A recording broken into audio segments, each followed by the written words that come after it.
Hey everybody, Yankee here. Today I want to take a minute here and get some input from you, the viewer, on a very important decision. As many of you may know, the way I purchase my guns and the way I limit my purchasing on my guns so I don't spend all of our savings and end up living under a bridge somewhere is I use a credit card that I have specifically for buying guns.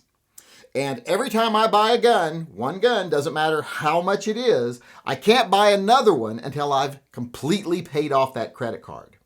Recently, the gun I bought was a Glock 20 Gen 5. And thanks to an unexpected refund check from CarMax for something we paid for my son's car that I didn't even remember that we got a check back for, I was able to pay that off earlier than expected. So now I can start thinking about what gun I'm going to get next. And I've actually narrowed it down to 3. And I want to get your all's opinions on the 3 guns. Now, the first one of the 3 is the Wesson DWX. Now, if you're not familiar with this gun, this is like a 1911 and a CZ75 had a baby. CZ owns Wesson, so it's not surprising that these two guns kind of came together. Wesson is famous for 1911s, and they are owned by CZ, so this is the love child of that pairing. And it looks like a very interesting gun. I've shot this gun, I've handled this gun. It is a very well-made gun, as you would expect with a Wesson.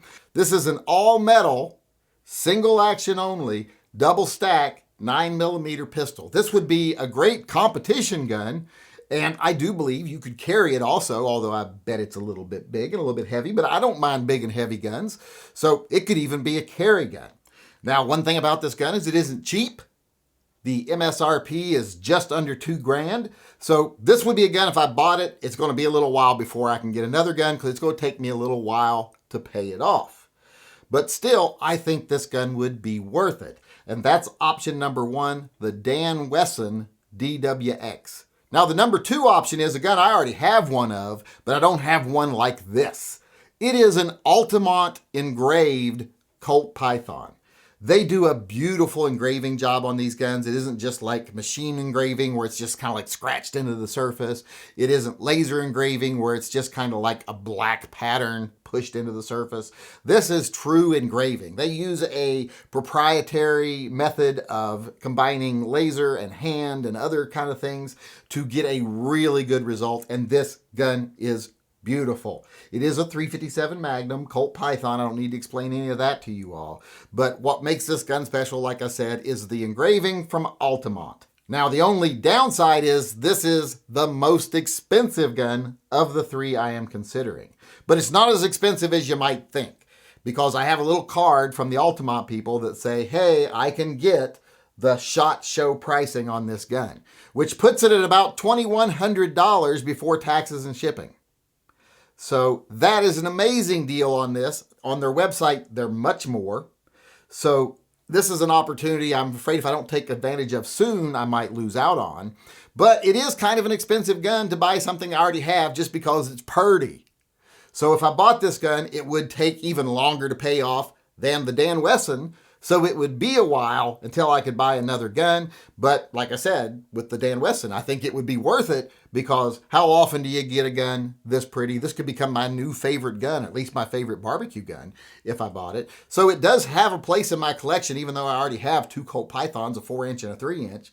So that's number 2 on my list of options, the Altamont Engraved Colt Python. Now, number 3 on the list is probably a little more outside of my norm, more so than the other 2 guns. This gun is a new design from Rock Island Armory, and it is the RIA or RIA 5.0. I'm not sure whether it's supposed to be called RIA 5.0 or RIA 5.0, but the Rock Island Armory people at SHOT Show said it is the RIA 5.0, so I'll give them the benefit of the doubt. I mean, they should know better than me, right? So this here is a new designed gun, and it's a pretty unique gun. This gun is very cool, from the square barrel down to the enshrouded hammer. This is just a gun you don't expect. I mean, when you shoot this gun, it feels different, it looks different. It's got a very cool look, looks very superistic. When I was at SHOT Show this year, this was my favorite gun at SHOT Show. Now, it is a 9mm double stack pistol. It is hammer fired, like I talked about that enshrouded hammer a minute ago. And it's designed where it has a metal receiver, a metal slide, everything else, but it's got a polymer grip handle, kind of like how 2011s are done. So it is a little bit different than most of the things I usually look at. And like I said, it's a very unique gun, so of course it's different than things I look at. Now, like I said, this was my favorite gun at SHOT Show. The only issue with these is they are a little slow rolling to market.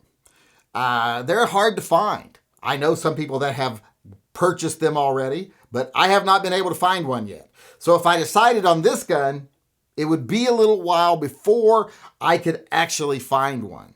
But that's all right. You know, sometimes you have to wait for something good. I think this gun would be a lot of fun to have, a lot of fun to shoot. It's very unique. I don't think there's another gun like it on the market. And like I said, was my favorite gun when I was at SHOT Show. So this right here, I think would be a perfect gun to get if I could find one. And it's the cheapest of the bunch. Its MSRP is just under $1,000, so I could pay it off faster and be able to buy another gun. So it's got some real advantages. So that's my number 3 choice on my list here, the Rock Island Arm RIA 5.0. All right, there you go. There's the 3 options. Now, there's 2 ways you can let me know which one of those 3 you think I should buy. The first option is in the comments section. Just tell me. But it's going to be hard for me to tally that up because, you know, I'd have to add, and I think we all know I don't want to have to do that. The second and better way to let me know is go over to Patreon. There's a link in the upper corner of this video. You can click on that link. You can go over there. You don't have to be a patron. It's a post that's visible to everybody and everyone can vote. And there's a poll there where you can just click which one you think, and you can even comment in the comment section of why you chose the one you chose. So please go over to the poll if you can, or let me know in the comment section, which one of these 3 guns do you think should be my very next firearm?